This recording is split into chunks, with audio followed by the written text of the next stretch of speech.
One of these days I'll fix it properly. I promise. I promise. I will fix it properly one day. I will. Sorry about that, everybody. I hate computers. I do. I just hate computers. They're just wrong. So darn fiddly nowadays. Never mind. Anyways, working now. Welcome one and welcome all to the writing stream. It's Monday. It's Tuesday. It's the first day of the week.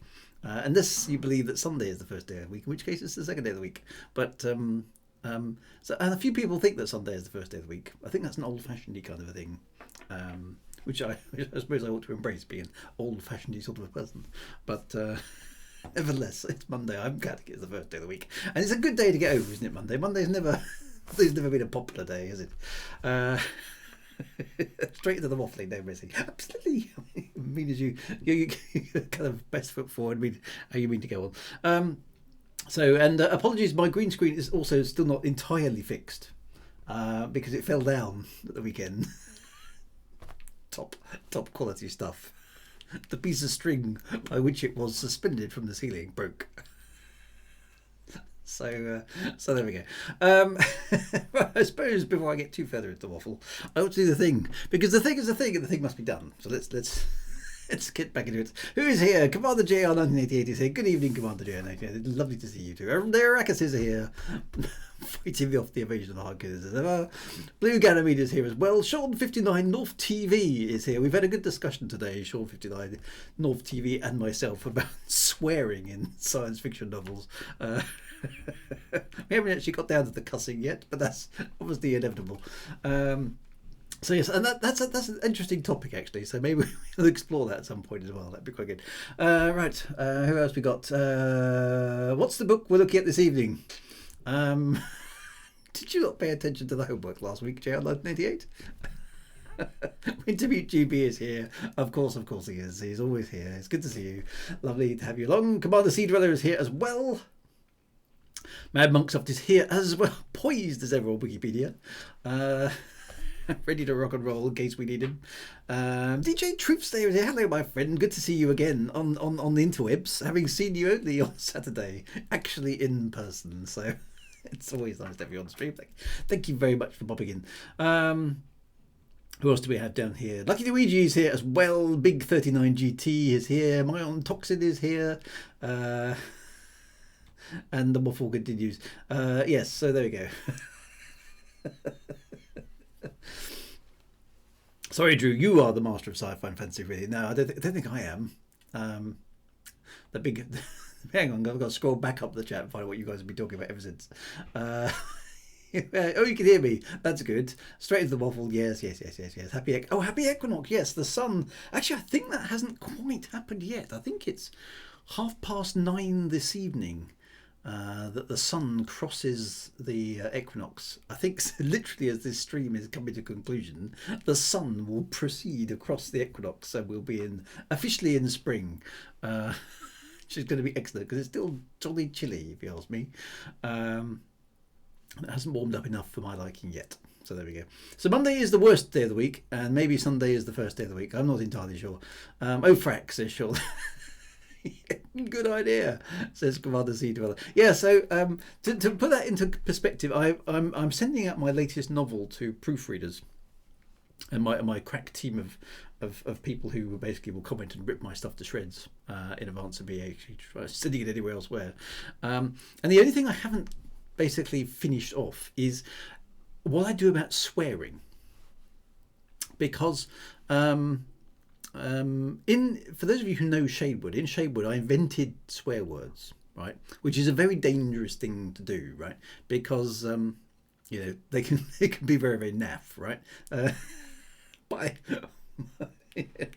Neptune's beard, things like that. Which always, actually, that's in World of Warships. It always makes me cracks me up. By Neptune's beard. I'm sure nobody ever said that. And things like that, and a more successful example, and sorry, this is the version right at the beginning of the stream. We will get to the book, I promise. But more successful versions, a thing like Battlestar Galactica's frack. I mean, that's quite a good word, isn't it? Frack. Oh, frack. It's pretty obvious what that means, but it's not the word, is it? It's a made up word. So that's a really good one, which I'm quite jealous of. And so you can, if you're really really good, make up swear words that kind of work, but there's a lot of danger there in ending up with something that's really really rather naff.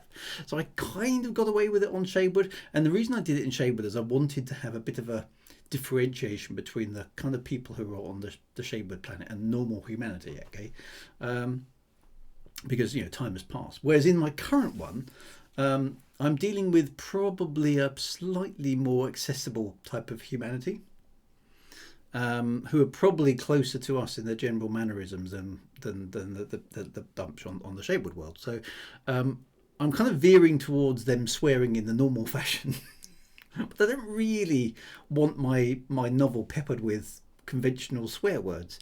But the problem is I'm dealing with a bunch of people who, if I'm honest, would probably swear quite a bit because that's the kind of people they are. So I'm in a bit of a quandary. I don't really like swearing as a thing per se. I'm not a sweary kind of guy, but the kind of characters I've got probably need to swear because that's how they are. So I'm I'm a bit stuck. So I haven't made my mind up on that yet. Belgium. Belgium, yes. The worst word ever. Swearing in sci-fi. Who does that? Yeah, I know. But never mind. Druids being nice to me, says Winter Beauty. I'm worried. So there we go. It's weird you're on the telly again, says DJ Drew. Again, I know. Outrageous. I think you created a new genre, neither sci-fi or fantasy. Well, man, Monks, I'm certainly not the first to have done that. I modelled my Shadewood stuff a bit after Anne McCaffrey, who wrote a bunch of cool books starting from the 60s. So it's nothing new under the sun, really. But there we go. Chili says, Sean, wait till you get up here. Commander Lenin says, man, I really should read that book I won at LaveCon. Which book is that, Commander Lenin? Is that one of mine? Which you've had probably for 10 years now and just haven't read. Crack or cracked? Probably both. Frack is amazing. Frack is a good word, isn't it, DJ Triff? It is. It's one of the most successful made-up swear words I think they have, because people in real life say frack now. And I suppose that's down to the second Battlestar Galactica, the reimagined one. Commander Sea Dweller. As I was told as a lad, swearing is the sign of a poor vocabulary. Now, I used to subscribe to that. I'm not, as I've got older, I'm sort of not sure if I totally agree with it. I'm inclined in that direction, but not entirely. Because some of the most intelligent people I've ever met swear like troopers. So I'm not sure it's necessarily a good indication. Being a space opera set on spaceships with what will essentially be space sailors, surely they'll turn the back. Well, that's kind of it, JL 1980, is that, these are, a lot of the people I'm dealing with in my current story are, dare I say it, fairly common rough and ready types, shall we say. So I've got to be realistic, right? It's more realistic if the commoners swear. Oh dear, I better shape up when we meet for a pint, says Sean. Yeah, that's going to be good. Agribend, good evening. Thank you for introducing yourself. That's good. Commander Lynn says, if my Kindle was charged, I'd be able to tell you. Frack is brilliant. I use it a lot. Frack.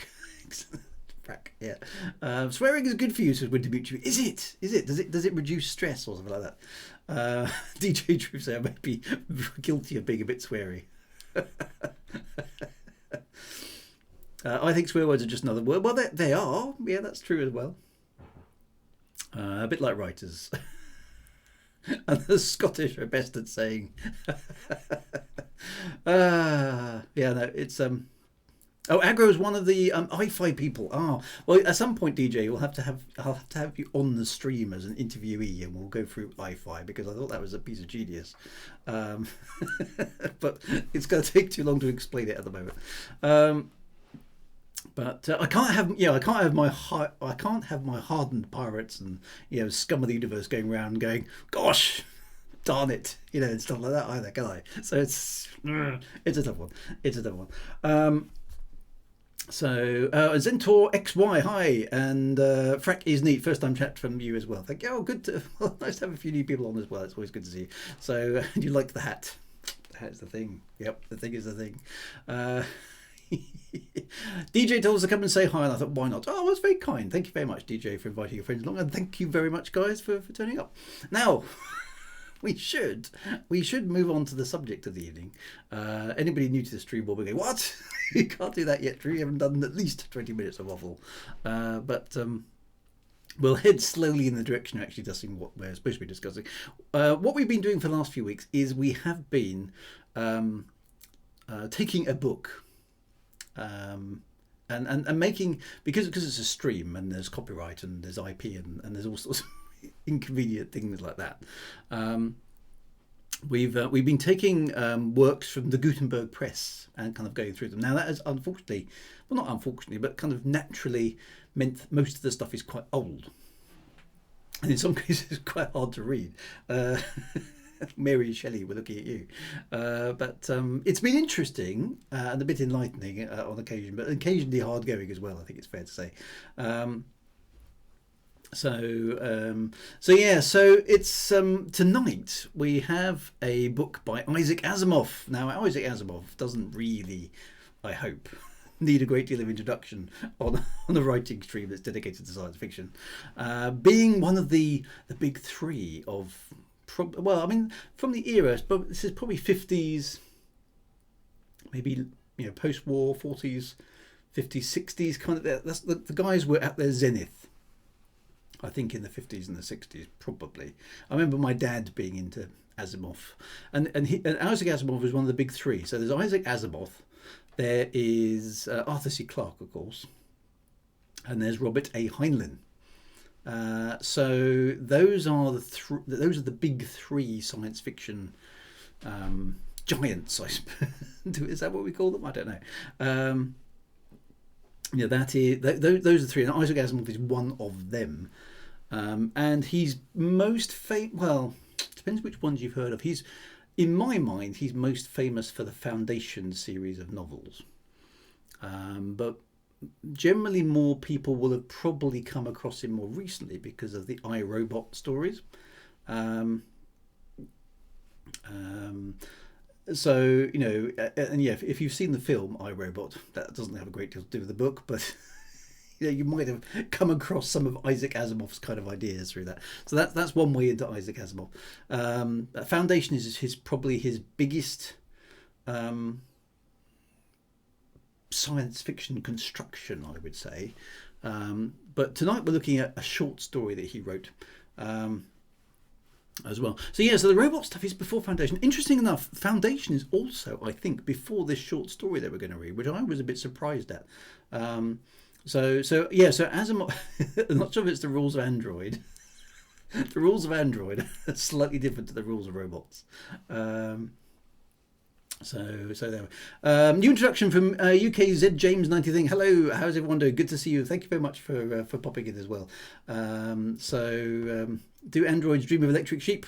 Well, that's a very good question, says Matt Monksoft. Isn't that a Philip K. Dick novel? That one. Am I getting that confused? I can't remember. Asimov is king for me of the three, says DJ Shriffer. So I must admit, I'm an Arthur C. Clarke man. To be fair, out of those three, I always take Arthur C. Clarke out of any of them. I like the others. I do like the others, but I'm an Arthur C. Clarke man, so I'm a bit biased. Not much biased, but I'm a bit biased. So the iRobot. So the iRobot series did introduce the 3 laws of robotics, which somebody will quote. There we go. Microsoft has anticipated my every desire and has already stuck it in the chat. The Foundation. So disagreement between JR98 and Wintermute about whether the TV series of Foundation is worth a watch. One says it is, and one says it isn't.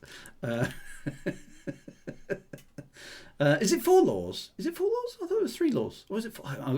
There we go. I'm confused then. I can't remember. I know it's basically a robot mustn't hurt a human.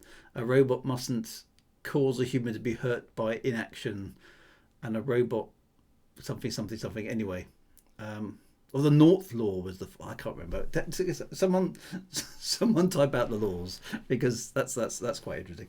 It's quite a prescient piece of thinking, actually, the laws of robotics. Because there were three, and then there was a zeroth law, right? So DJ Truth says, I adore Clark, but Asimov is just top. I also want to throw in a very British Wyndham. Yes, yeah. So John Wyndham, Day of the Triffids and all that kind of stuff. That's a good one. I wonder if we can get access to Day of the Triffids, because that's quite a good one as well. So Clark, JR19 says Clark is greater than Asimov all day. Okay. The thing is, Asimov is, in some ways, I think technology-wise, Asimov got really, really carried away with atomic stuff, didn't he? Which, of course, now dates his stories a bit. Whereas Clark stayed away from any specific technologies most of the time when he was writing, which I think was wise in hindsight. Anyway, Mad Monk Soft, so the first law, a robot may not injure a human being or through inaction allow a human being to come to harm. Okay, that's one I remember. Conflated two rules into one there. Second law, a robot must obey the orders given it by human beings except where such orders would conflict with the first law. Yep. And the third law, a robot must protect its own existence such as long as it does not conflict with the first or second law. Okay, good. So that makes sense. And then the zeroth law, a robot may not harm humanity or by inaction allow humanity to come to harm. Okay, now those are quite thought-provoking rules, aren't they? And they must have been super. I mean, and in the context of the time, when were they written? So iRobot was what, 50s? So this is before any kind of, I mean, there were robotic automatons of types around then, but not robots that we would necessarily recognise today as robots, I think. And with the rise of AI and ChatGPT and things like that, they're they're possibly coming back into the forefront, I think. Clark had telepathy in some of his earlier stories, which he later said he regretted. Okay, interesting, yeah. Wintermute says, as a result of us revisiting youth, I had to replace my copy of The Martian Way. Okay, yeah. Rambo holds up really, really well, except for the stuff about women. Yes, there's a bit of... unfortunately, there is a bit of that sort of stuff that creeps in, into the older novels.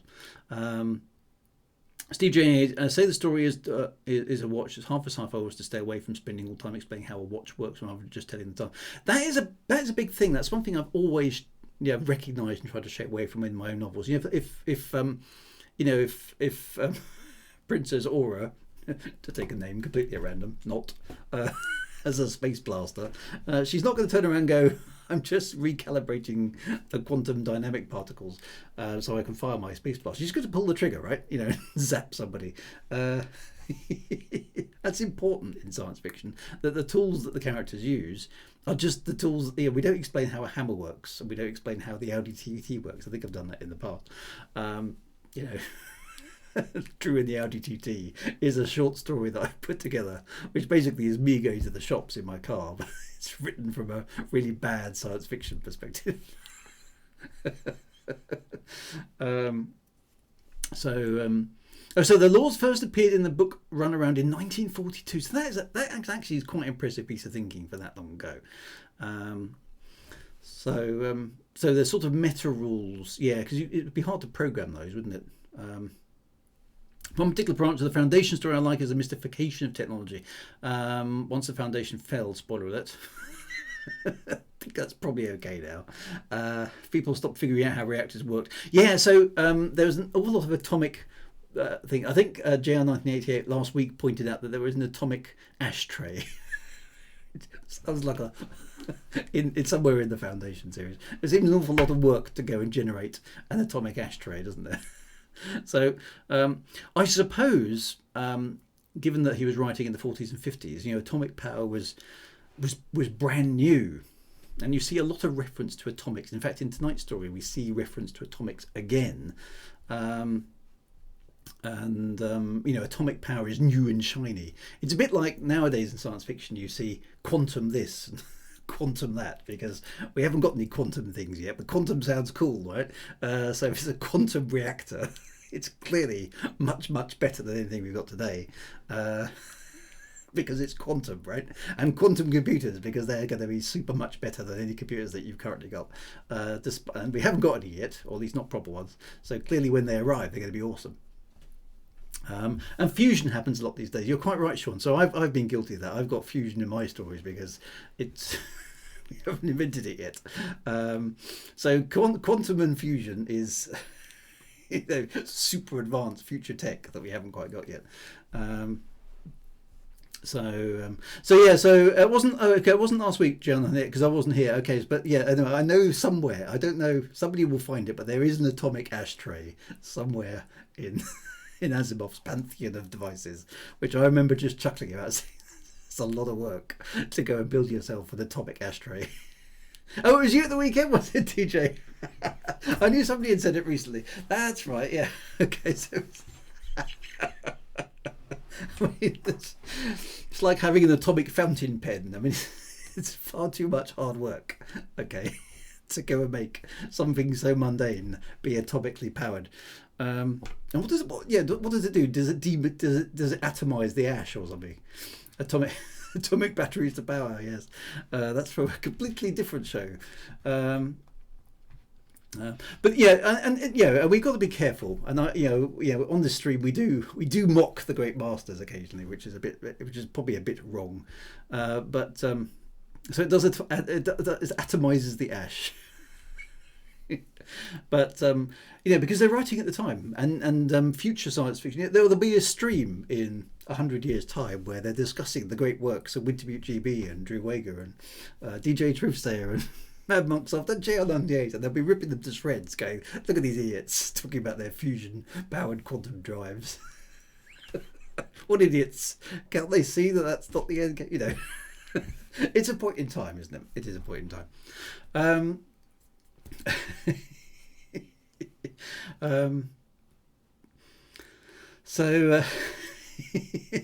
The space wombles powering a big dynamo. That could happen. That could happen.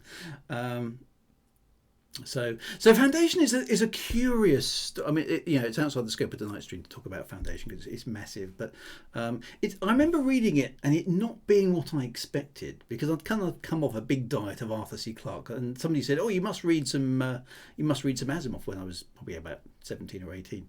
And I went, yeah. Okay, he's one of the big three as well. And I read some Heinlein. Quite enjoyed that, and I loved the Clarke, and I jumped into Asimov thinking, well, more of the same, another sci-fi master, and it wasn't what I expected at all. The idea that society evolved so far that it actually kind of forgets how to do science. It was like, okay, that's interesting. Wasn't expecting that. So I was a bit thrown by that, and I was a bit thrown by the emphasis on atomics, and I was also thrown. I mean, Arthur C. Clarke is not a character writer either. But his characters are kind of, you can get behind some of them. They're not major characterization, but they do have something.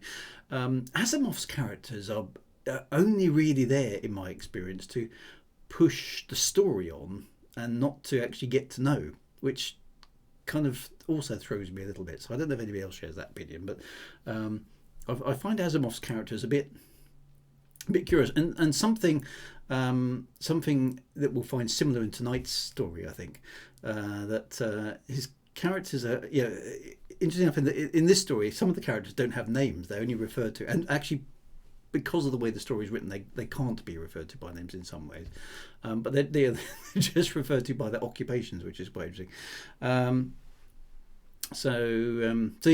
Okay. Harry Seldon is the greatest villain ever written. Spoilers for a 1950s book. Is he a villain or just misunderstood? He's evil, pure evil. Wells did the same thing. You're quite right, actually. You're quite right, Wintermute. Wells did the same thing as we saw in The Time Machine. Clarke's characters were much better than Asimov's, and I'm only harping on this because Alan isn't here.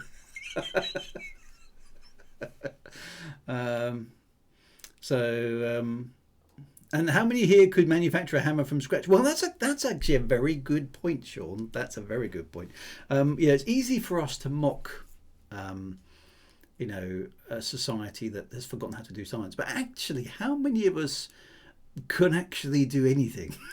I mean, let's say we take something relatively mundane, Well, hammer's a good example. How many of us could make a hammer? Okay, from a piece of ore in a tree, right? Okay, that's engineering, not science. If I had a hammer, says a Mugger, I think was that a Peter, Paul and Mary song, or was it a Pete Seeger song? I can't remember. I'd tick some atomics in it, says Jan. I have no idea. That'll definitely work. But you know, or you know, or a toaster. You know, that's a more complicated thing. Engineering is not science. So, really? Well, yeah, there's definitely some crossover, I would say. You know, but yeah, I mean, how many of us can actually do things, right, without the infrastructure around us? It's a good question. It's a good question. Good point, Sean. Good point, Sean.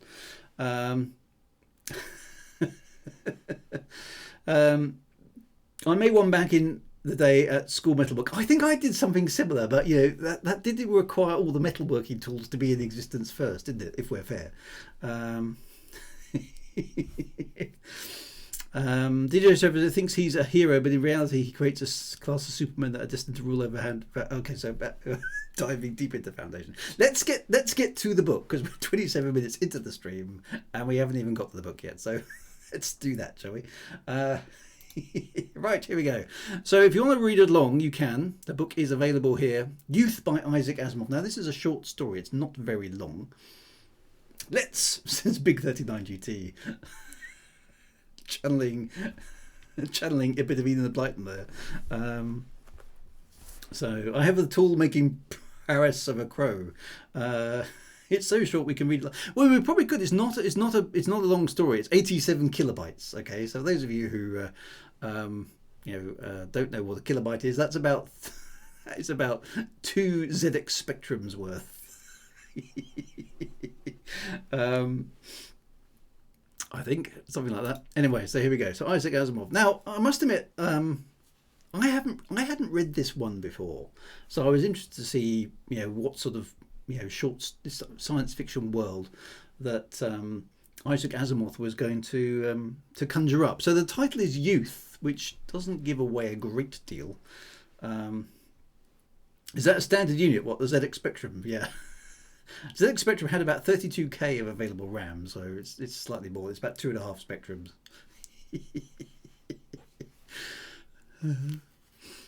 There we go. Okay, so interesting. This version of the book has some images in it which aren't very helpful, and it's probably best to ignore them, because otherwise you kind of they could be articulated as spoilers. So I kind of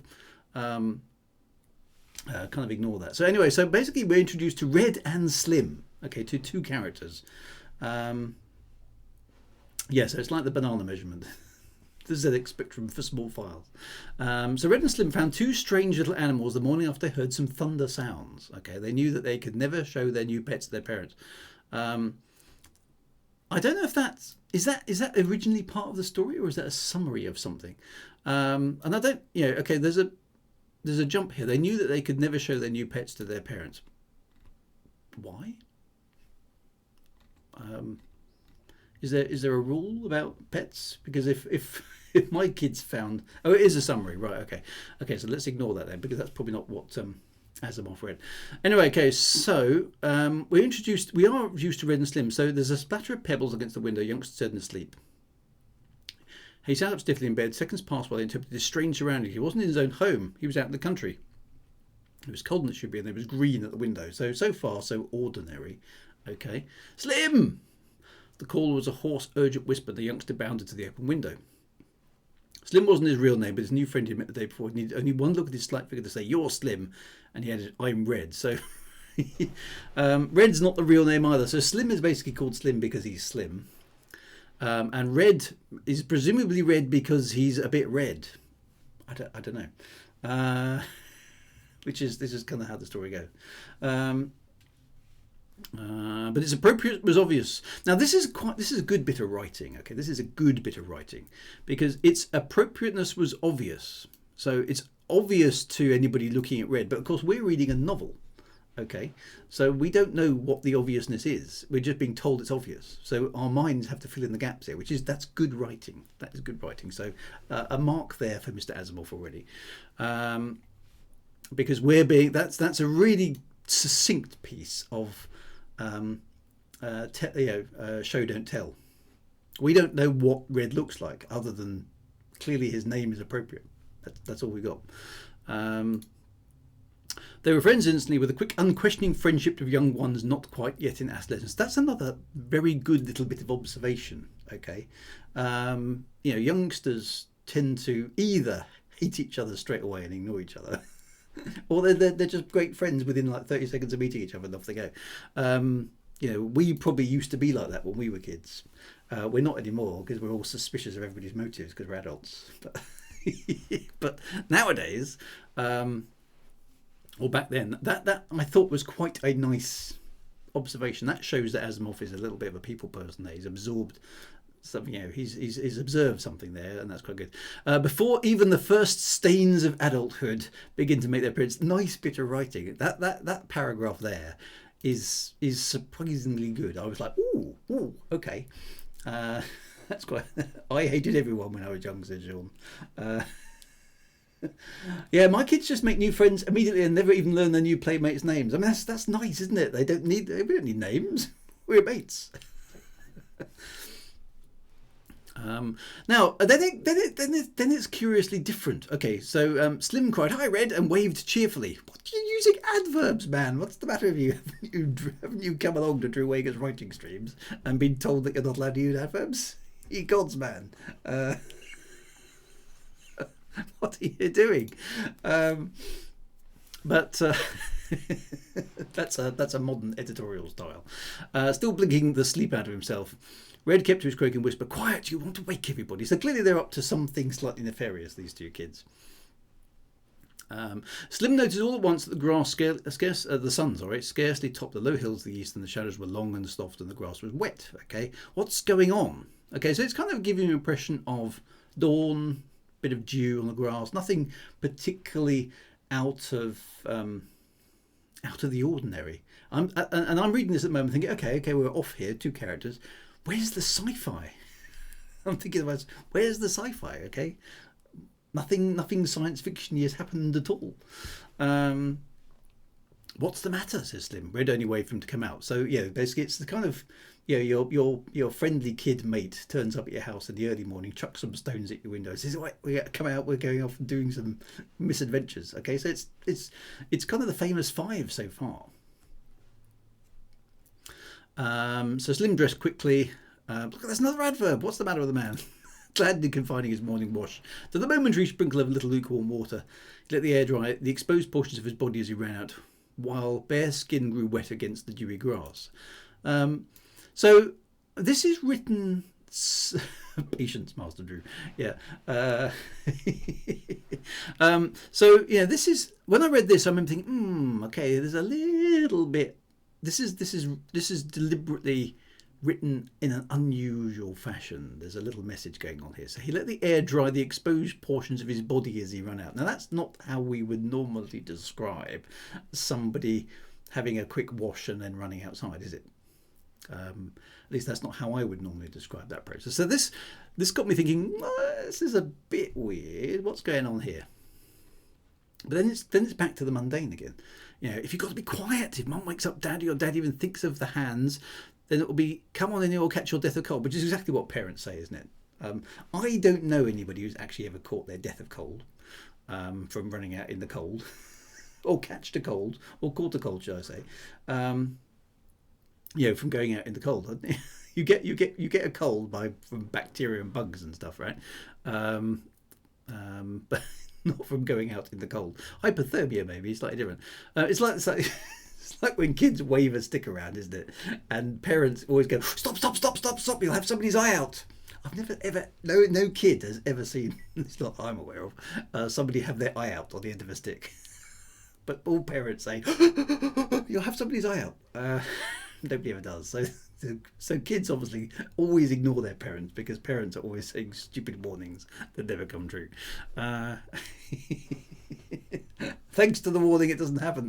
Maybe that's why. Haunted loaf. Who knows? Anyway, he made the tone faithfully. So, okay, Slim laughed and thought there'd be never a funny fellow. So these two kids are getting on quite well. Come here every day like this, real early. It's the whole world is yours. No one else around and all that. He said carelessly, look, another adverb. I've been up for hours. Didn't you hear it last night? Hear what? Thunder. There was a thunderstorm? No, it wasn't thunder. I went to the window and it wasn't raining. It was all stars and the sky was just sort of getting almost grey, you know what I mean? That's curious as well. So this, I was wondering here, what's Asimov trying to do here? Is he trying to juxtapose the mundane, sort of famous fiviness of this story? Not that this clearly precedes the famous five, but you know what I mean? They're kind of very ordinary two kids just out in the morning arsing about with some slightly weird things. So, yeah, the exposed portions of a body thing kind of like maybe go, ooh, what's going on here? And then the stars in the sky just getting sort of almost grey. And I was like, well, how can the sky be almost grey when it's all stars?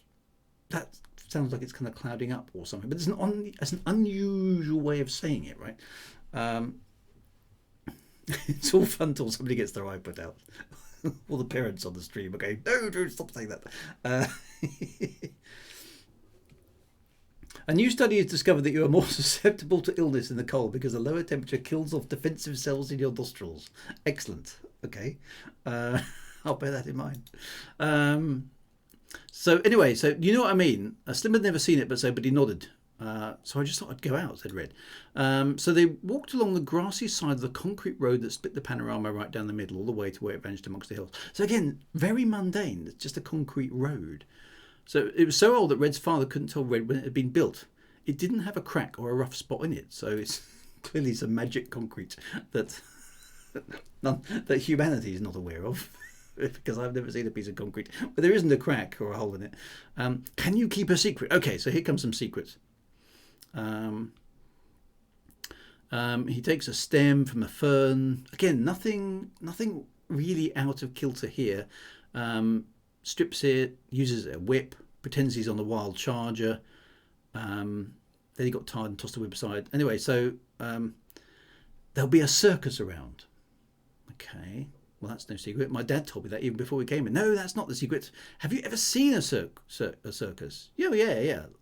You know, they're just chatting kind of inconsequentially, so it seems. Do you want to be with the circus? No, I'm going to be an astronomer like my dad. Yay, good. Plus points there, a bit of astronomy. Astronomer, says Red, a bit dismissively. So there's a lot of chat here between two kids, which doesn't feel like it's going anywhere. So Red whirled at him, strange and intense. You mean that? You want to go in, maybe what? You know, become a circus? What do you mean? I've got something that can get us in the circus. Okay, you know the old. Okay, so this is the classic kid at school who's basically got some secret and it's going to get you into trouble with his secret. You know what's going. So there's a thing, and you're going to be in trouble, but you can't resist because he's your mate. Yeah, that always happens at school, right? So maybe some days even have a circus of our own. We could be the biggest circus fellows in the world. That's if you want to go with it. You know, it's basically a dare, isn't it? It's like, do you want to see something cool? Yeah. Well, you got to come in with us. You know, it's classic. It's classic stuff. So otherwise, well, I can do it on my own. The world was strange and glamorous and simple. Sure thing. I'm in. What is it? Tell me what it is. Figure it out. It's just so. Whilst I thought the dialogue was in places a bit clunky, it's actually very well observed. So Asimov has clearly been around some kids.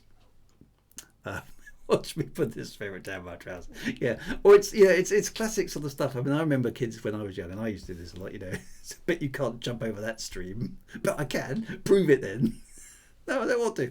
You're a chicken. You know, dare you to do it. All that sort of stupid stuff that kids do. Okay.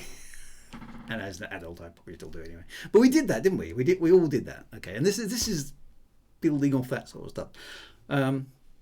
What's the most important thing in circuses? Acrobats? No, it's not acrobats, you idiot. Animals. That's what's the best sideshow? Where the biggest crowd? The best acts are animals. Okay, you think so? Yeah, everyone thinks so. Obviously, I'm right. So that's what I found some animals this morning. Ooh, I found some animals. 2 of them. Ooh, and you've got sure. That's the secret. Are you telling? Didn't you dare tell? You tell, you're dead. I've got them in the barn. Do you want to see them? Okay. So they're in there. So presumably it's some sort of farm. That's the kind of impression you're getting. Farmhouse. They walk down the road, go on to the barn. They're almost at the barn. It's huge door back, and it's 2 black. They'd be heading it. So I was thinking, 2 black. Okay, I'm sort of anticipating at this stage that something bad is about to happen to these 2 kids. That there's a monster or something, some creature in the barn is going to eat them or something. I don't know. That's kind of what I was expecting at this point. Are they big? Good question. Would I fool with them if they were big? They can't hurt you. They're only about so long. I've got them in a cage. Okay, so whatever he's caught, they're small. And they were in the barn now, and Slim saw a large cage suspended from a hook in the roof, and it was covered with stiff canvas, so presumably keeping it soft and hidden. Now, interesting enough, not really much description of the barn other than that it's black on the inside. I was like, okay. It was covered with stiff. We used to have some birds up there or something. Anyway, they can't get from there. Come on, let's go up to the loft. So they clamber up the wooden stairs, and Red looked the cage, and Red hooked the cage towards them. So whatever he's caught, he's in the cage, right? There's a sort of hole in the canvas. How did that get there? And they're still there. The canvas appeared to be burned. Worried Slim. I mean, that's interesting. Worried is as in replaced for said, or replied, or answered. Worried. It's not something I would use nowadays, I must admit. Do you want to look or don't you? Are you scared? Slim nodded slowly. Oh, look. Oh, there's another adverb. He wasn't sure he wanted to after all. There might be. Now, this is nice. This is something that I do. Okay. I articulate the thoughts of characters sometimes in the scene just to give a little bit of what's going on here, just so you're clear. So he's a bit nervous. Anyway, the canvas is jerked off. We get our first glimpse of what these 2 creatures are. 2 of them, the way Red said, they were small and sort of disgusting looking. So you can't. I don't know what kind of image you've got in your head at this point, but there's not much description. Sort of disgusting looking. So we're looking at them really through the eyes of this young person. The animals moved quickly as the canvas was lifted and were on the side towards the youngsters, and Red poked a cautious finger at them. "Watch out," said Slim in agony. So interesting. I don't. Why is he in agony? That's an odd choice there. They don't hurt you. Ever see anything like them? No. How could you see how a circus would jump at a chance to have these things? Okay. Now, what's interesting here is it's like then the animals aren't described. They're just sort of disgusting looking. So what are they? Are they worms? Are they mollusks? Are they rats? What are they? Are they some sort of rodent? Doesn't give you much to work with. Maybe they're too small for a circus. Whatever they are, they're small. Okay. He let the cage go, which swung back and forth pendulum fashion. You're just trying to back out, aren't you? No, I'm not. They're too small. They're not too small. Don't worry. Right now, I've only got one worry. What's that? Well, I've got to keep them till the circus comes, right? I've got to figure out what to feed them. So he doesn't know what they are. The cage swung, and the little trapped creatures clung to its bars, gestured at the youngsters with queer, quick motions, almost as though they were intelligent. Okay, so at this point, I've gone, I think I know what's going on here, Mr. Asimov. And you've probably, because you've read stories like this before, you've probably figured out what's happened as well. But anyway, part 2, on we go. The astronomer enters the dining room. Okay, so so basically this is the dads, as far as I can work out, of the kids. They don't have names; they're just referred to by the title. So we have an astronomer and an industrialist. Basically, say, where are the kids? I don't know. This dates it a bit. Breakfast was forced into them among the women some time ago. Oh dear. It's nothing to worry about. It's just youth. They're just being youth. They're off mucking about in the fields. Youth. The word seemed to depress the astronomer. You really think they'd come? That they look so normal. They'll be here. They'll be here. So they seem to be talking about something else at this point. They have that's done with the kids.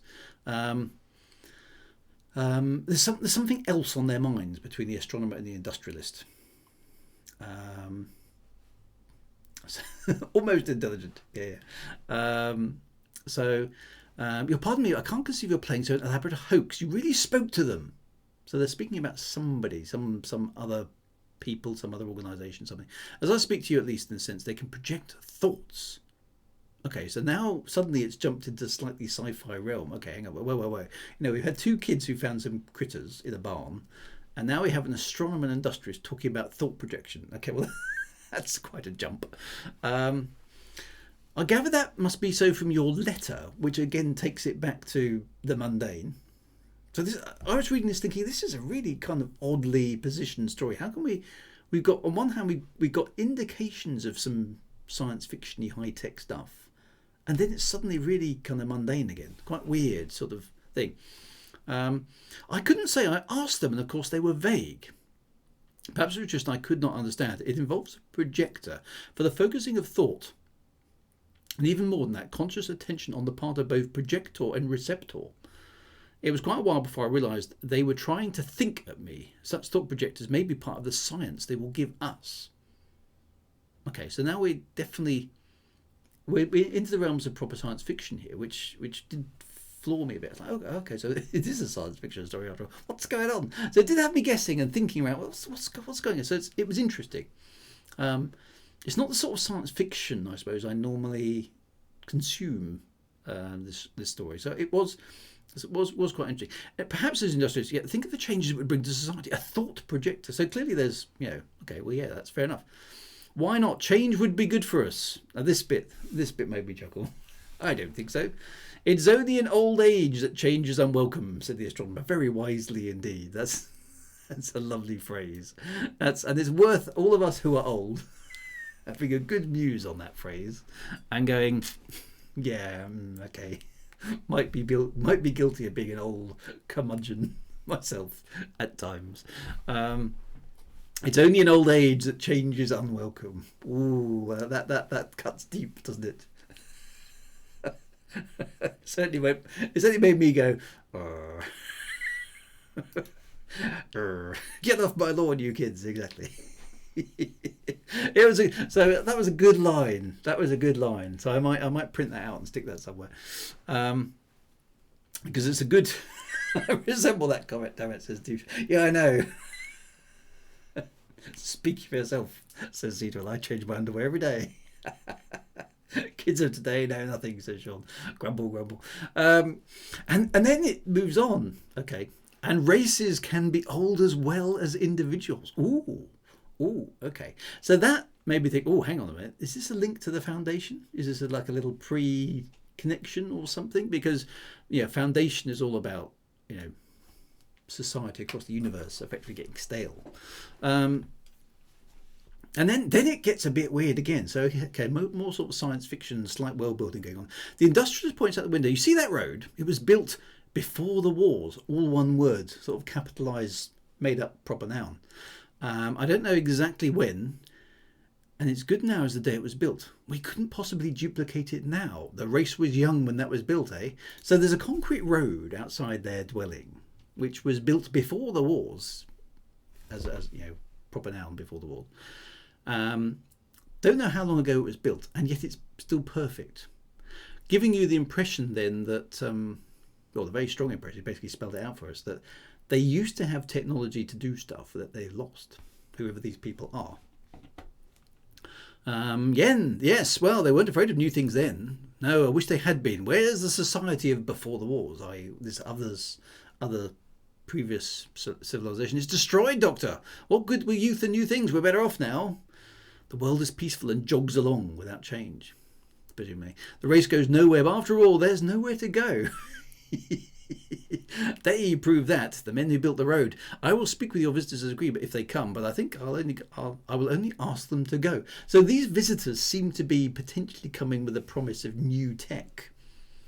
And this society is rather ambivalent as to whether it wants any new tech or not. The race is not going anywhere, said the astronomer. It's going forward. It's going towards final destruction. My university has a smaller student body each year. Fewer books are written, less work is done. An old man sleeps in the sun, his days are peaceful and unchanging, but each day finds him nearer to death all the same. Well, that's a little bit depressing as well.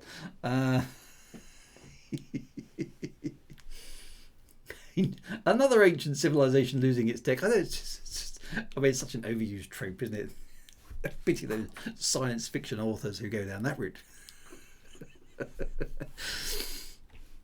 Well, said the industrialist, slightly at a loss for words.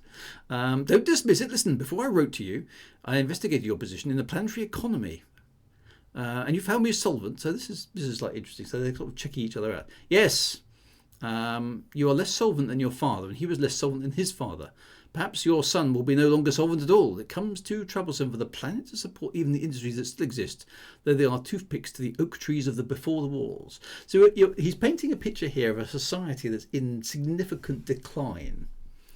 And you think the infusion of fresh technological knowledge will be the exchanging of all that? Not just the new knowledge, she says, but rather the whole effect of change. Look, sir, I chose you to approach this matter not because you were rich and influential, but because you had an unusual reputation for these days, daring to break with tradition. Daring to break with tradition. Our people will resist change, and you would know how to handle them, to see that the youth of the race is revived. Yes, with its atomic bombs. Knew it wouldn't be long before we got something atomic.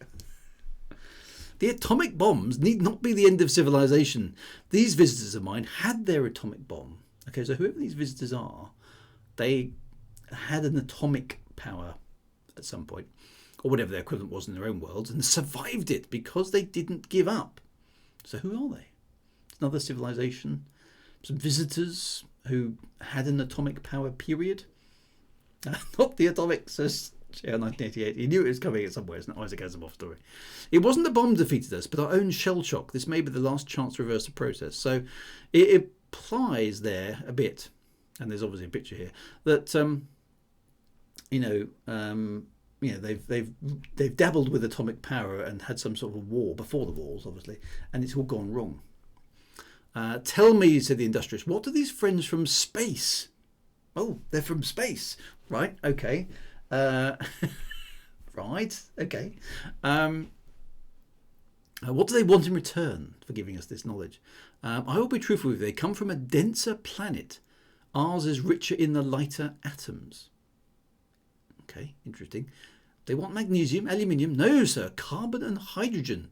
They want coal and oil. Really? You're going to ask why creatures who have mastered space travel and therefore atomic power would want coal and oil. I can't answer that. Now, that's an interesting one. Okay. But the industrialist has an answer. He basically says, yes, well, all your things that you want to make, plastics, dyes, pharmaceutical solvents, coal and oil are useful for making those kind of things. So, anyway, and then the boys return.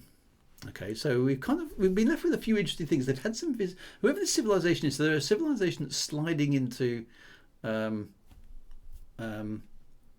into decline.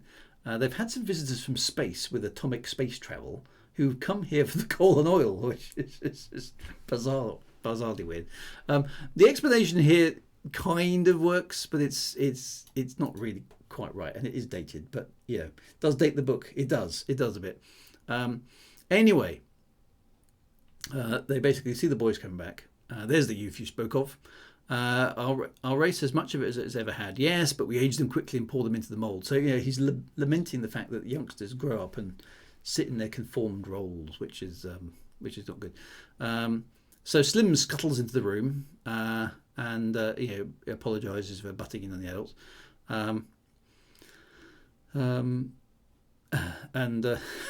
The industrial tells off the astronomer for just being a grumpy old dad. How do you like the place? Yeah, it's nice. We were just exploring. What are you up to? Okay. So Red sent me something in for something to eat. Just ask the cook. She'll have something for you to eat. No, I mean for animals. For animals? What do animals eat? Well, says the industrialist, well, what kind of animal is it? Well, it's a small one. Although, try some grass or leaves, and they don't want that. Nuts or berries would probably do the trick. Brilliant. Slim runs straight out again. Do you suppose they've trapped an animal alive? Well, it's common enough. There's no shooting on my estate in this tame country, full of rodents and small creatures.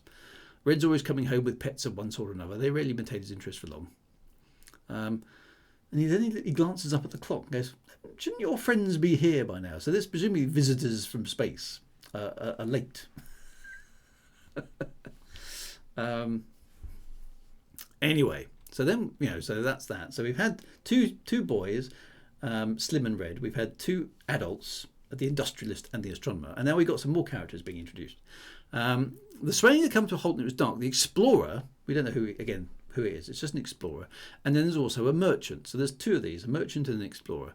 And they're, they seem to be in some sort of distress. There would be no rescue. That was the penalty paid for the high profits which unrestrained competition could lead to. The merchant who had opened a new planet could have a 10-year monopoly of its trade, which he might hug for himself or rent out to all comers. So there's some sort of space economy going on here. It followed that planets were searched for in secrecy and preferably away from the usual trade routes. So you get the impression that the explorer and the merchant, the explorer's out there to find strange new worlds and seek out new life and new civilizations and boldly go where no one's gone before. Whereas the merchant's out there to basically say, yeah, that's all good, but let's make some cash at the same time, shall we? Anyway, in the case that such as theirs, there was little or no chance another ship would come within range of their sub-etherics. I love that. So basically, sub-ether radio. Now, I wonder if... now, the first time I heard sub-ether is actually from Douglas Adams. So he's got a sub-ether radio broadcasting around a galaxy around the clock. Okay. Now, I wonder if Douglas Adams pinched that from here. I had never heard of it before. Sub-ether radio. And basically the secret, and for anybody else out there who's still struggling with this, the secret is to bang the rocks together, guys. So this is a brilliant line from Douglas Adams, right? But that's broadcast on the sub-ether radio. Now, it's quite a nice idea, isn't it? The sub-ether. Now, obviously, we know nowadays that the ether doesn't exist. And I think that had been proved back then, hadn't it? When was that? Was it the Michelson-Morley experiment where they basically disproved the ether? But, the sub-ether is kind of like a kind of cool bit of techno-babble, which basically, is like, okay, it's bypassing the ether. So it's like presumably some sort of faster than light communications technology. 1887, there you go. Gets around the speed of light. So I'm pretty sure that's basically what it is. So sub-ether, sub-etherics in this case. So anyway, so there we go. It is like an Ansible, it's that sort of thing. Even if they were in the ship, that is, rather than in this cage, in italics, the explorer grasped the thick bars. Even if they blasted those away as they could, they would be stuck high in the open air for leaping. It was too bad. They had landed twice before in the scout ship, and they had established contacts with the natives, who were grotesquely huge. Mild but unaggressive, it was obvious that they had once owned a flourishing technology but hadn't faced up to the consequences of such technology. It would have been a wonderful market. Okay, so now you get the impression. Okay, so here's the merchant and the explorer. They seem to be some kind of space travellers. And, it's fairly obvious that they are the animals trapped in the cage, right? Because there's some thick bars, which if they're small, which they appear to be, and they've just told us the inhabitants of this planet are grossly large, there's a size differential here, that seems to be what's going on. Now there's some weird stuff here. It's a tremendous world. The merchant especially had been taken aback. Had he known the figures that expressed the planet's diameter, but from a distance of 2 light seconds, he had stood at the visiplate and muttered, "Unbelievable, the visiplate." "Oh, there are larger worlds," said the explorer, because it wouldn't do for an explorer to be easily impressed. Quite like that, Is it inhabited? Well, no. Are they inhabited? No. Anyway, so basically they found a very large planet. and the inhabitants are in large proportion to their world, it seems, nearly 10 times the height of the explorers. So no, you don't say Commander C. Twiller says, I know, sorry. Are you sure they're friendly? Well, it's hard to say. They don't seem to be dangerous. We've come across other groups that could not maintain equilibrium after the atomic war stage, and you know the results. Introversion, retreat, gradual decadence, increasing gentleness. So that's an interesting observation of the time. So Asimov is looking at a post-atomic era and wondering, presumably, on behalf of humanity, who he's writing, whether or not civilizations go into decline after their atomic eras or not. Blue Ganymede is watching Drew on his Visiplate. It's a Visiplate like a Visigoth. Only if they come over the hills and destroy the Roman Empire, I think, wouldn't it be? So anyway, this seems to be a little bit of a flashback here, because we go back to a point where we are going down a little bit too quickly, in our spaceship. And then there's an aside. There have been some speculation about the dangers of landing some hours before. The planetary target was a huge one for an oxygen water world. Okay, so it's a super Earth, that we'd probably describe it as now. Although it lacked the size of the uninhabitable hydrogen ammonia planets, i.e. what we'd probably call gas giants now, and its low density made its surface gravity fairly normal. Not sure if that's a planet that would likely exist. But anyway, we'll go with it. Its gravitational forces fell off, but slowly with distance. In short, its gravitational potential was high. And the ship's calculator... it was just a run-of-the-mill model and not designed to plot landing trajectories at that potential range. So we've gone into space without a computer, basically. All we've got is a spaceship calculator, a space calculator. And it's not up to the job of plotting landing trajectories on high-size planets. Which is a slight stretch, okay, and that is another thing that really dates the story. Oh no, a software error. Ship's calculator was a bloke called Bob. Yep. It would have been wiser to install a more high-powered model. Like a scientific calculator with sine, cos, tangent and things like that. But that would have meant a trip to some outpost of civilization, lost time and perhaps a lost secret. And the merchant demanded an immediate landing. It's always the merchant, isn't it? It's always the sales guy. Every single time something goes wrong, it's always the sales guy overriding the explorer, stroke engineer, stroke experienced ship hand. Anyway. So you don't think the pilot knows his job? He's landed safely twice before. It's made me laugh out loud. This pilot's brilliant. How many times has he landed? Oh, twice. Twice. Oh, brilliant then. When I board a 747 bound for some exotic destination far across the Atlantic, generally, if the pilot came on board and said, don't worry, everybody, I'm totally in charge of this plane. I have landed before. Oh, good. How many times? Twice. It's not going to inspire me with a great deal of confidence.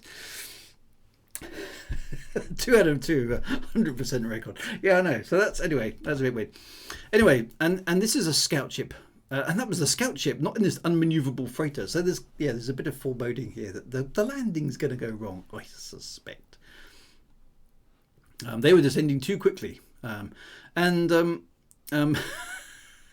somehow the explorer is aware that this isn't good. So even the pilot's incompetent. Anyway, there was no room to doubt. Much too quickly, basically, we're coming down too fast. So I would suggest you strap on your floater and help me prepare the ejector. Okay, so it's gone from bad to worse really quickly. So it's basically, some sort of flotation device and an escape pod. Quick, guys. So this is an odd piece of writing, right? Because it's like, here's the spaceship coming down on some alien world and about to crash, but it's not written in a very dramatic way. It's gone from, actually we haven't got a very good calculator. The pilot's going to have to fly manually.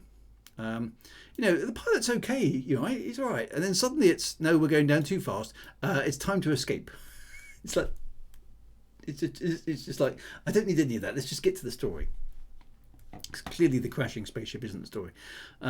Anyway, the pilot puts up a noble fight. He was no beginner. Okay, so the pilot gets a bit of a shout out. But the atmosphere, abnormally high and thick in the gravitational potential of the world, whipped and burned about the ship, and to the very last it looked as if he might bring it under control despite that. But it goes wrong. Okay. Within sight of victory, tired body and nerves clamped a control bar with a shade too much pressure, and the ship, which had almost levelled off, dipped down again. And there was no room to retrieve the final error. Only a mile left to fall. The pilot remained at his post to the actual landing, and his only thought of breaking the force of the crash or maintaining the spaceworthiness of the vessel. He did not survive, so our poor nameless pilot died in the crash. With the ship bucking madly in the soupy atmosphere, few ejectors could be mobilised, and only one of them in time. So it looks like the Explorer and the Merchant are the only survivors of the space crash. Okay. And the floater had burnt out while still sufficiently distant from the surface to have the force done. The Merchant might have had less luck, even than that. Anyway, so they land on this world, and they're surrounded by a world of thick, ropey stalks of grass, and in the distance were trees that remind him vaguely of similar structures on his native Octuran world, except the lowest branches were high above what you would consider normal treetops. So they're in a sort of, they're miniature creatures in a very, very oversized world. Are you hurt? Well, I've sprained something and it hurts to walk.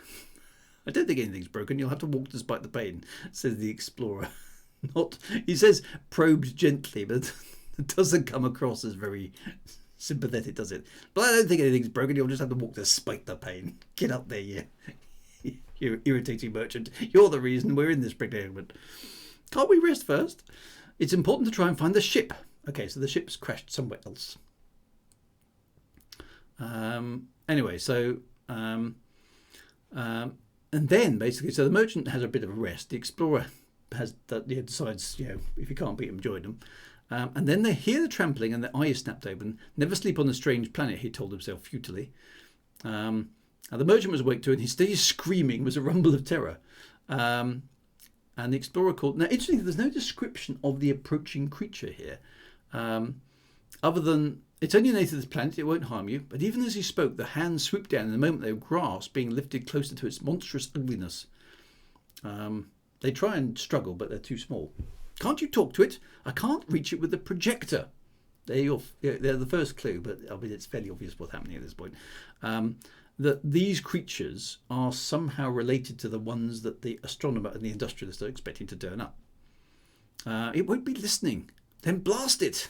Blast it. You can't just blast it. I love the way the Merchant just goes for shoot it.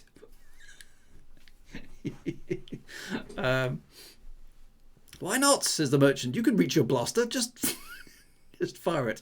But it's simpler than that, says the. I don't know quite why the Explorer has to tell the Merchant this, but anyway, it's simpler than that. If this monster is killed, you'll never trade with this planet. You'd never even leave it. You probably won't live out the day. Why? Well, because if you go around killing people, they're probably going to take a dim view of opening trade relations with you, you stupid Merchant. And the Explorer is also at least aware this is one of the young of the species. You should know what happens when a trader kills a native young, even accidentally. Anyway, so don't kill the natives, right? That's sales folk for you. Anyway, so they're stuck in this prison cage, and as was the case from the time before, there were two specimens of the young. They were not very different in appearance from adults of the species, but they were obviously a little bit smaller. A handful of reedy green stalks were stuffed between the bars. Its odour was not unpleasant, and it carried clods of soil at the ends. What are they doing? Says the Merchant. I think they're trying to feed us, says the Explorer. At least this seems to be the native equivalent of grass. And then they're left alone again. Bum, bum, bum. Anyway, so back to the kids. Take that stuff and stick it in the cage. I've got to go back to the house. Anyway, so they've now got some meat. So how do I know they don't eat grass? Besides, ground meat doesn't come loose like that. It comes in cellophane and it isn't in that colour. So they've still got some high technology. They've still got some cellophane. Anyway, so do you think animals eat cooked food? So the two kids are still labouring under the impression that these two beings from space are actually just small animals. And they're trying to feed them raw meat now. Anyway, so then they go back to the parents. Mother tells me you're out early this morning. That's right. Trying to be the stern dad. Yes, sir. What was it that awakened you? Well, it sounded sort of like thunder, and sort of like a collision, maybe. Can you tell where it came from? It sounded like it was up on the hill. And that was truthful as well as useful, since the direction was almost opposite. They're trying to keep the barns secret. Okay. And onwards. Anyway, so it goes on for a while like this. They, I guess they don't want to know about it. They went down. Did they ask about the meat? So the kids are basically trying to keep a secret, right? The kids are going to try and keep a secret. So they were and they're talking about the things again. They were looking at it and smelling it or something. They've got to eat something, otherwise they're going to die. What about the animals? Can you give them some water? Yeah, they drank that. So at least that worked. So now the parents are back to speculating about, well, what noise did the kids hear? Was it the ship landing? These visitors from space. Do you think it could be? Well, if it were, they may be dead. What? They may not be friendly. Oh no, I've spoken to them. You've spoken to them. They call that reconnaissance. What would the next step be? Invasion. Okay, so there's a bit of suspicion about what the motives of the visiting space people are. They've only got one ship. Well, that's because that's what they said. Maybe they've got a fleet. They might have hand weapons that are superior to our artillery. So the industrialist is a bit suspicious about the intentions of these visitors. The astronomer basically sounds a kind of more optimistic note. Well, there's no reason to suppose they're hostile. They are small, yes, but that's only important because they're a reflection of the fact their native world is small. They're different to us. They couldn't eat our food or we theirs, etc., etc. So it's a bit different. Okay. Surely this all can be overcome. They could bring their own food, build dome stations of lowered air pressure, and devise specially designed ships and stuff. So this goes on a bit for a while. And they talk about two classes of planetary bodies. So basically it says that there are two types of inhabitable world in the universe. One of which is a small Earth-like planet, and one of which is a large Earth-like planet. So this is scientifically not very accurate, but I suppose maybe you could get away with it in the 1950s. So smaller planets are less rich in hydrogen and rich in oxygen, and so on and so forth. So there's a bit of slightly dodgy science, right? And then there's a super dense class, and then they talk about the distribution of different types of planets in the system. And they do comment, ours is the first solar system where they found, which contains apparently a development of our solar system, is unique and didn't follow ordinary rules. And then the industrialist gets it wrong and says, well, they live on asteroids. No, asteroids are something else. So there's a little bit of kind of education stuff going on here, which actually isn't accurate, but it's quite fun to read. And then basically they've lost, again, some of their knowledge from before the wars and all that sort of stuff, and so on and so forth. So the creatures may be intelligent and not reasonable.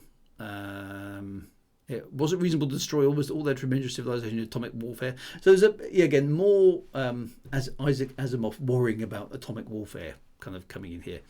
From the dropping of the first atom bomb over these islands, I forget the ancient name. So all that stuff is clearly in his mind, isn't it? Atomic warfare.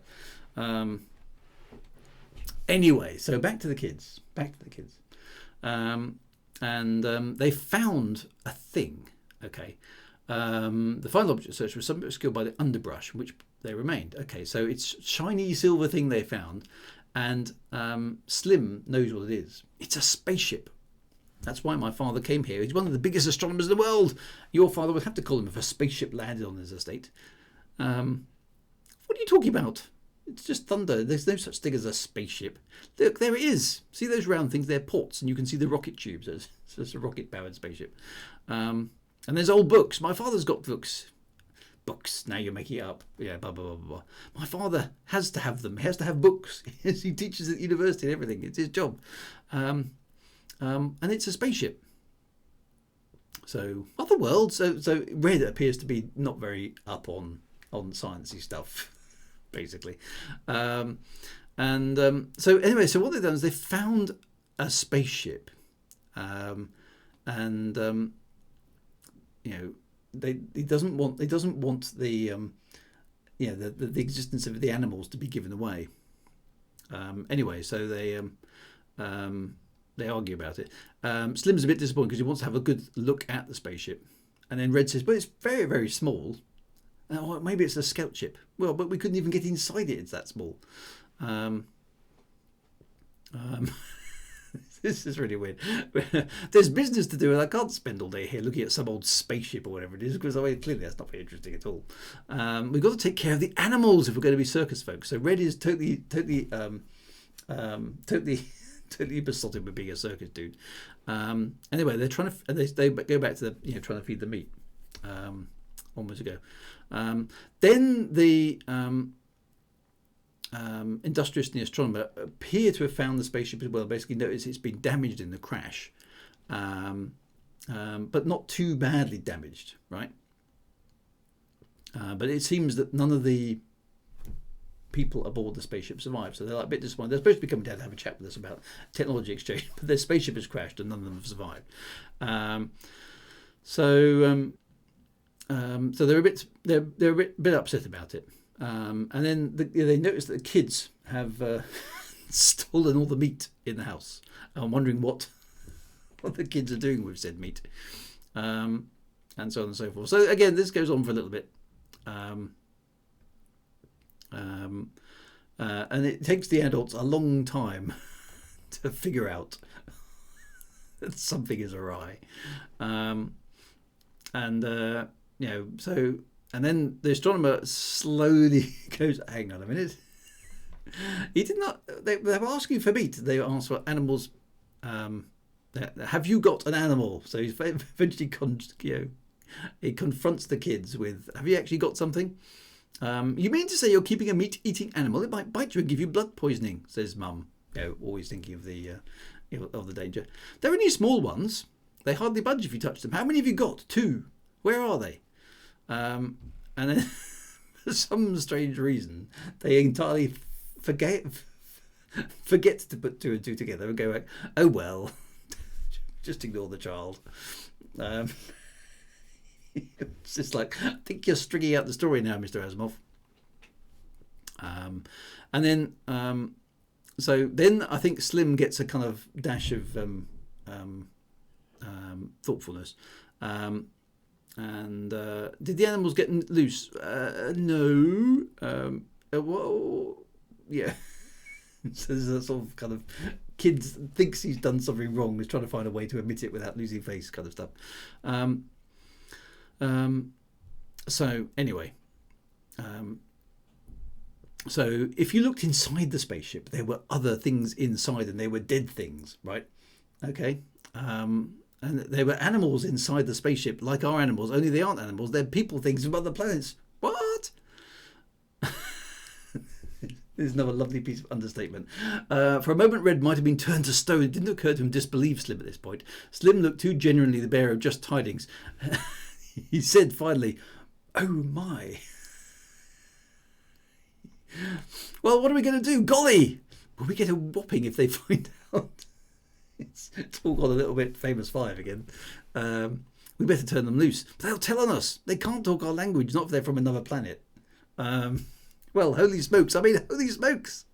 Holy smokes, indeed. My dad said to get rid of them. Let's sort of bury them somewhere and throw them in the creek. He told you to do that. Get rid of them. I've got to do what he says. It's my dad. Anyway, so now they're about to get rid of the animals. It was different looking at them as though they were people. As animals, they had been interesting. As people, they were horrible.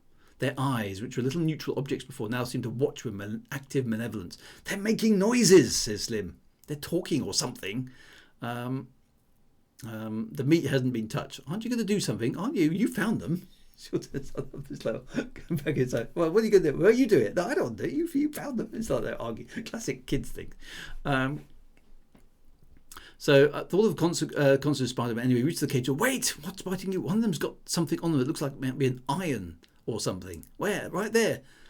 "But if he's people, maybe it's a disintegrator gun." "Maybe it is." I read about it in the books from before the wars. Mostly people with spaceships have disintegrator guns. They point them at you and you get disintegrated.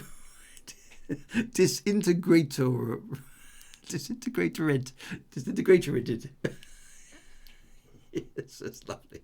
Got a kid speak there. They didn't point at us until now.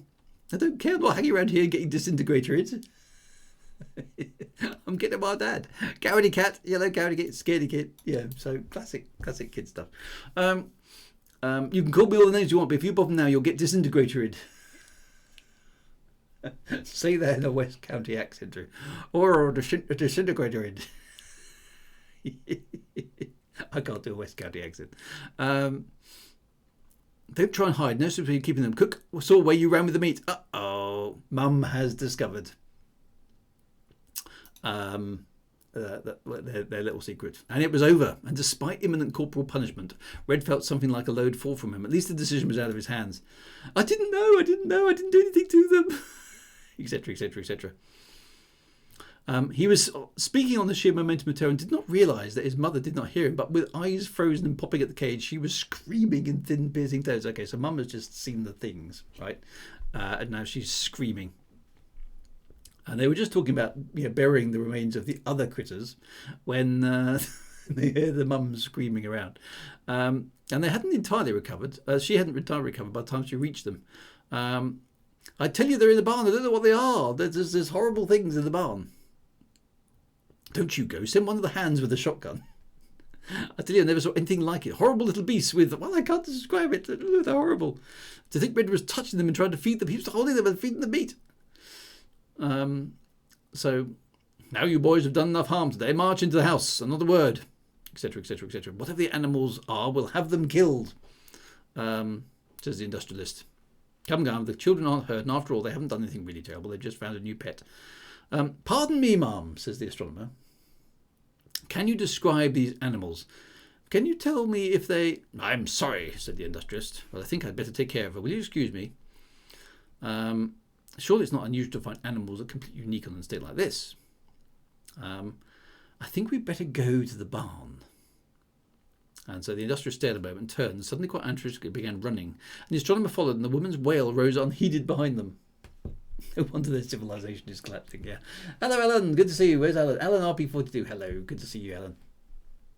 The industrialist stared, looked at the astronomer, and began to stare again. Those, said the astronomer. I have no doubt we appear strange and repulsive to them. What do they say? And finally, the explorer and the merchant are revealed to be the space travellers, as we suspected, locked in a cage by the kids.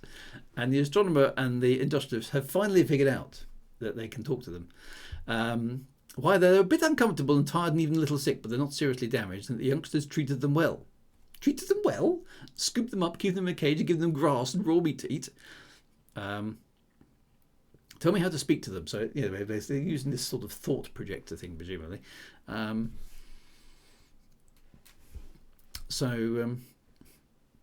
Anyway, and the thought was suddenly in mind. So they are able now to communicate. We were quite aware of it, and because we knew they meant well by us, according to their own view of the matter, we did not attempt to attack them. Attack them?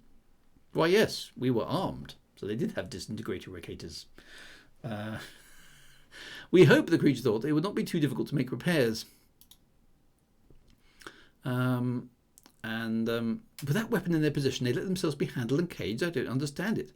But the calm thought came: we would not harm the young of an intelligent species. So actually, the merchant and the explorer redeemed themselves a bit with that comment, I think.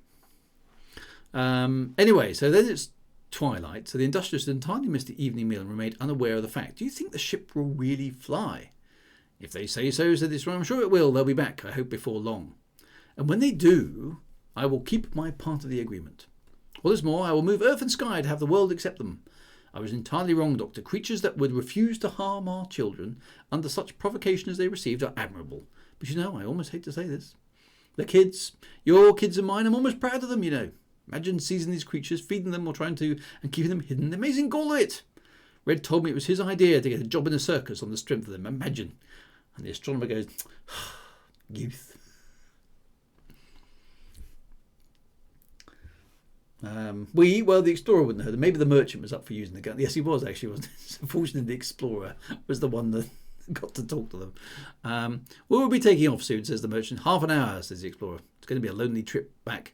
All the remaining 17 of the crew were dead, and their ashes were to be left on the strange planet. Back they would go with a limping ship and the burden of the controls entirely on himself. The merchant said it was a good business stroke, not harming the young ones. Great idea of mine, by the way. We will get very good terms indeed. And the explorer thought, business. This would make quite a good Muppet adaptation, I think. I think the Muppets could do this one. You'll love business. Only 17 dead. Yeah, result. Any landing you can walk away from, even if there are 17 of your company dead, is a good one. The merchant then said, they've lined up to see us off, all of them. Look, I don't think they're too close. Do you? It would be bad to burn into them with a rocket blast at this stage of the game. They're safe. Horrible looking things, aren't they? Pleasant enough inside. Their thoughts are perfectly friendly. You wouldn't believe it of them, that immature one, the first one that picked us up. They call him Red, provided the explorer. It's a queer name for a monster. It makes me laugh. He actually feels bad that we're leaving. Only I can't make out exactly why. The nearest I can come to it is there's something about a lost opportunity of some organisation or something that I can't quite interpret. A circus, says the explorer. What? Why, the impertinent monstrosity. And why not? What would you have done if you'd found him wandering on your native world, found him sleeping on a field in earth, red tentacles, 6 legs, pseudopods, and all? Ooh. So there's the twist, my friends. There's the twist. Is the humans, as you've doubtless surmised earlier in the story, are the merchant and the explorer, and the aliens are Red, Slim, the industrialist, and the astronomer. So, we humans have invaded an alien world, and we've been treated as aliens, weird and wacky, ugly things upon an alien world. Really, says Commander Cedarville. I never got that. So Red watches the ship leave. His red tentacles, which gave him his nickname, quivered their regret at lost opportunity at the very last, and the eyes at their tips filled with drifting yellowish crystals that were the equivalent of earthly tears. What a surprising ending. Now, it's easy for us. It is quite easy for us to go, really? It was fairly obvious. But 70 years ago, or 70 years ago, as this story is not young, right? 70 years ago, this story is an old story, right?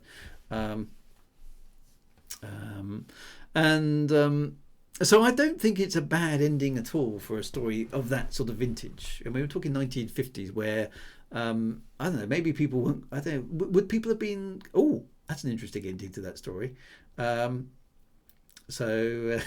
Surprised the industrialists didn't offer Red a lift to come back to Earth to join the circus. It'd have been a big hit. That's very true. So, the old switcheroo there at the end. Today it's a bit of a cliche, but is this one of the early examples of that being used before it became a cliche? It's a cliche now, but was it 70 years ago? I suspect it probably wasn't, right? What's missing in this is many other volumes of Asimov short stories include comments from the author about the story. So it's the switcheroo. So basically, I thought it was quite a good short story. The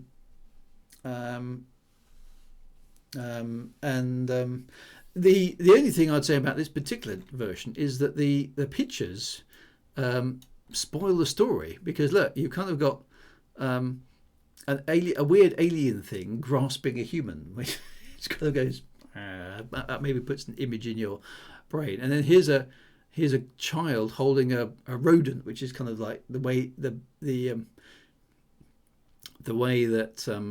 Asimov wants you to interpret the story, and this is actually the reality of it. So that's quite interesting. And then there's 2 humans behind bars with some alien things looking at them. Okay, so don't put pictures in the story which spoil the story, right? So in the book version, you don't get the pictures. Okay, so that's just something for things. And then that one's okay. I mean, it doesn't tell us, apart from there's been an atomic war, and I think is that the last picture in there? I think that's the only picture. So, but as a piece of Asimov's writing, now I was reading that thinking, well, that wasn't a bad short story, at all, but it doesn't feel to me like it's the same penmanship as Foundation. It doesn't feel like it shares much in the way of other than the constant references to atomic things, which does Asimov it quite a bit. It doesn't feel to me, because it's quite a light-hearted story, I suppose, and it's got some quite implausible aliens and things in it. It doesn't feel very Asimov-y. At least, I know a writer can go light-hearted and then serious and everything, because writers can do things like that. I don't know. If somebody said to me blind, is this an Asimov? I'd go, no, that's not an Asimov. It's only because it says, it clearly is an Asimov. It's written by him. That I would go, yep, that's an Asimov. So it wasn't what I was expecting from a short story by Isaac Asimov, but I thought it was a good story. But it's one of his early work. Is it though? Because I don't think it is. Because I looked it up, and this appeared in 1952, I think. So this e-text was produced from Space Science Fiction, May 1952.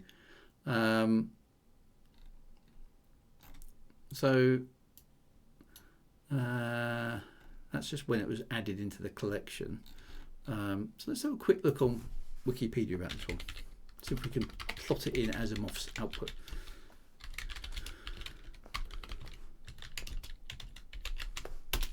There we go. So Youth is a Science Fiction Story first appeared in the May 1952 issue. So that doesn't necessarily imply that it was written then. And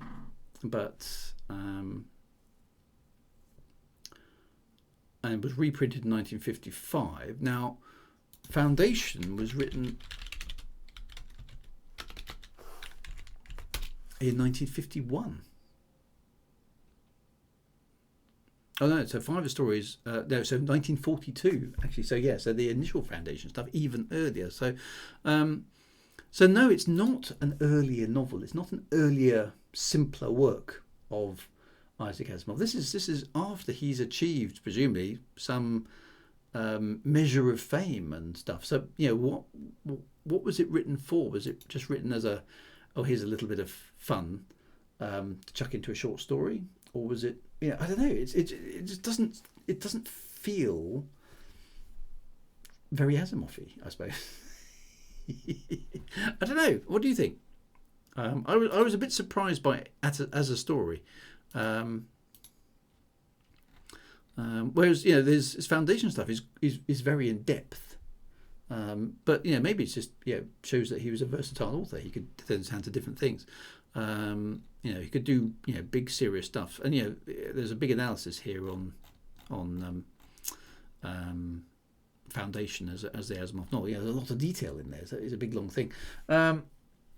So perhaps Alan was right all along. Now it's interesting actually to compare one, and Commander Jan has touched upon this, is that I wouldn't have penned that as an Asimov novel because there was some characterization.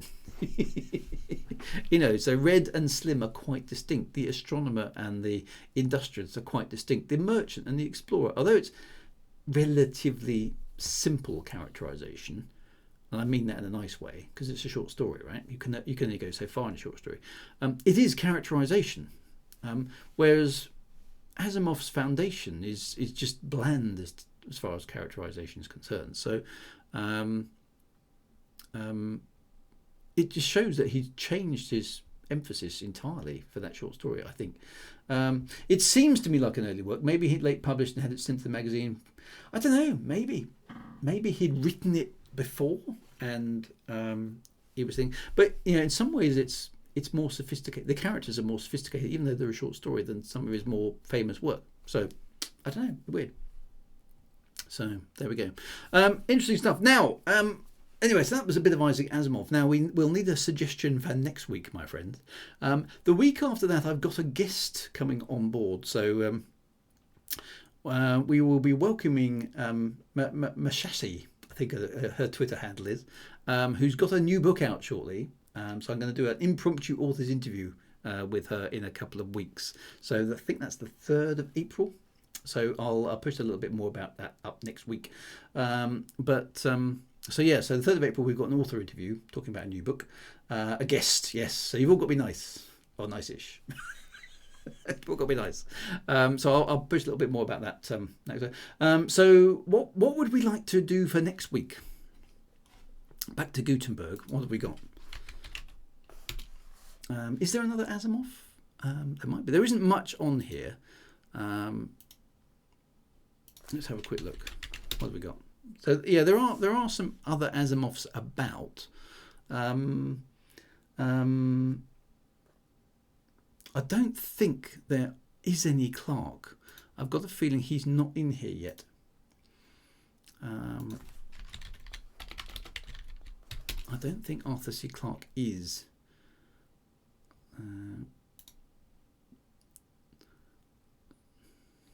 Clark, Harry Clark. I'm pretty sure Clark is his name has been, yeah, they've preserved his IP. No Clark, I looked, yeah.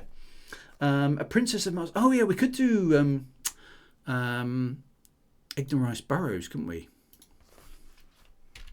Let's do that, because who hasn't read? What's the first one? Edgar Rice Burroughs. Is it A Princess of Mars? Which is the yeah, we've got some quite good ones here.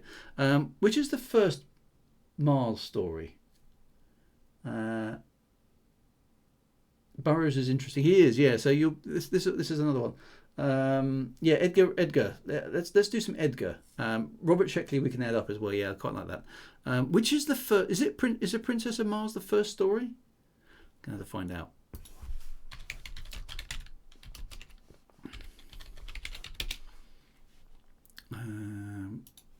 It is Princess of Mars, right? Okay, so cool. Okay, so let's do that one then. It's on here on Wikipedia. It's a little bit longer. This might be one we have to split over a couple of weeks because it's not a short story. This one, but it's this one's when was this written?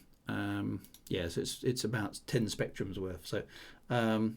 Try and find us a good Sheckley as well. It is Princess of Mars. Okay, so this is Princess of Mars. Let's find out when that was written.